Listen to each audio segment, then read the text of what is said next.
Então, esse ramo que sairá do tronco de Jessé, quem é Jessé? Pai de Davi, né? Será ungido com o Espírito Santo, porque sobre ele há de pousar o Espírito do Senhor, né? Então, para entender, nós devemos lembrar que cerca de 17 vezes no Novo Testamento, Jesus é chamado filho de Davi. 17 vezes. Não somente isso, o próprio Jesus, glorioso no céu, se atribui esse título, como se lê no Apocalipse, lá no capítulo 22. Jesus diz: eu, Jesus, enviei o meu anjo para vos dar esse testemunho sobre as igrejas. Eu sou o rebento e a raiz de Davi. Eu sou a raiz de Davi. Né? Então, Jesus deixa muito claro aí essa profecia. E José está no meio disso tudo, não é verdade? E vamos continuar falando sobre as profecias aí que falam sobre um descendente de Davi, né? Dentro da tradição, tanto São José como Nossa Senhora são descendentes de Davi. Então, eles tinham um certo parentesco ali, né? Por eles serem, os dois serem descendentes de Davi. Só que os evangelhos, eles não fazem a genealogia de Nossa Senhora, pelo menos não com clareza, certo?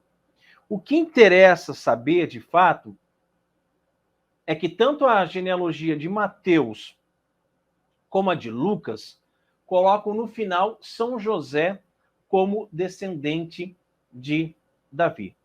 Jacó gerou José, o esposo de Maria, da qual nasceu Jesus, que é chamado o Cristo. José é o esposo da Virgem Maria.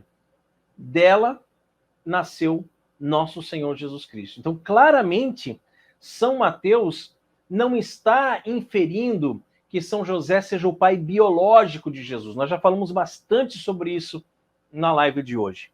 Mas, embora não seja pai por ser Jesus obra do Espírito Santo, São José é chamado a viver como esposo de Maria e ter sobre Cristo verdadeira autoridade.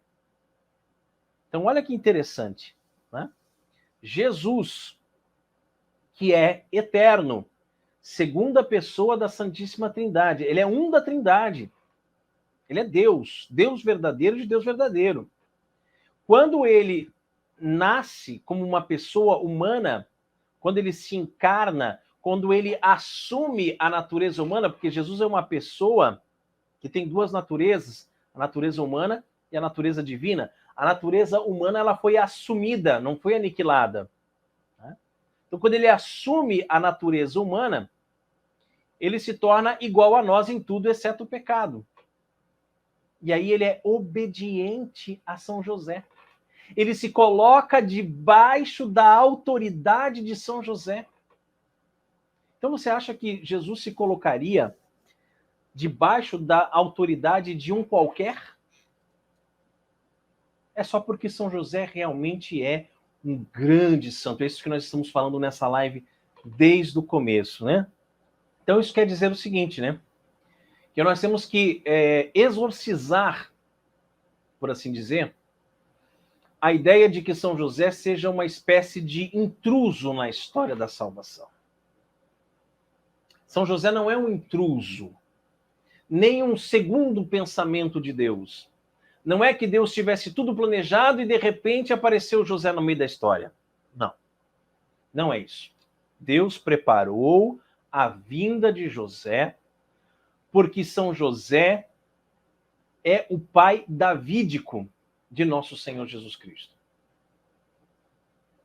Por isso, durante toda a vida de Jesus, ninguém duvidou que ele fosse filho de Davi, como o cego de Jericó, que eu já citei aqui, né? Que grita, que clama, Jesus, filho de Davi. Né? Ao entrar em Jerusalém, Jesus é aclamado, Hosana ao filho de Davi. Né? É exatamente por isso que os sumos sacerdotes entregaram Jesus à morte.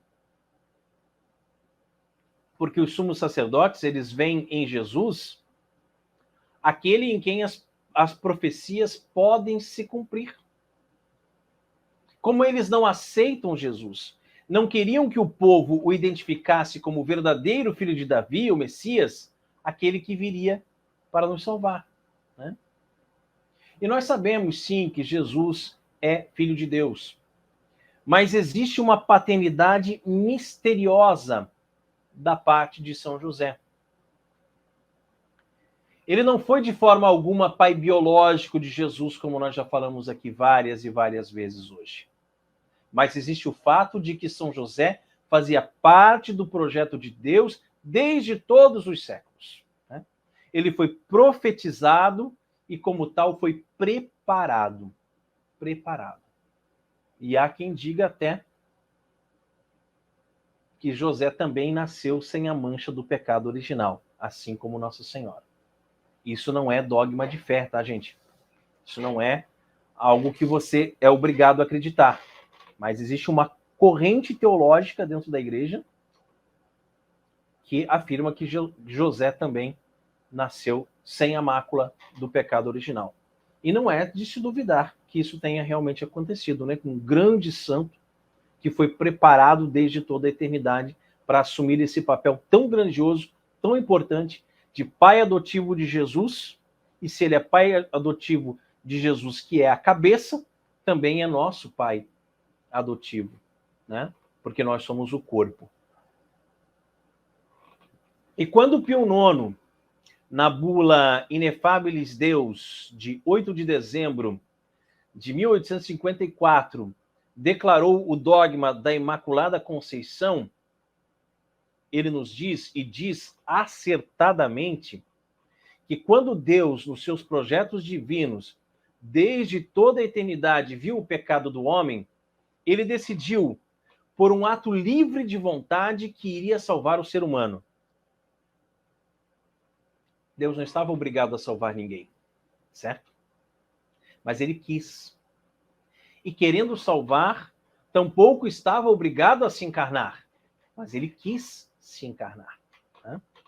E dentro do projeto da economia salvífica, Deus quis o seu filho encarnado. Ora, quando Deus decidiu isso, ele não decidiu sem decidir também os detalhes. Isso é importante. No mesmo ato, ele pensou na Virgem Maria. E nós podemos, né, e é isso que está dizendo o bem-aventurado Pio IX, nós podemos dizer também que no mesmo ato ele pensou em São José.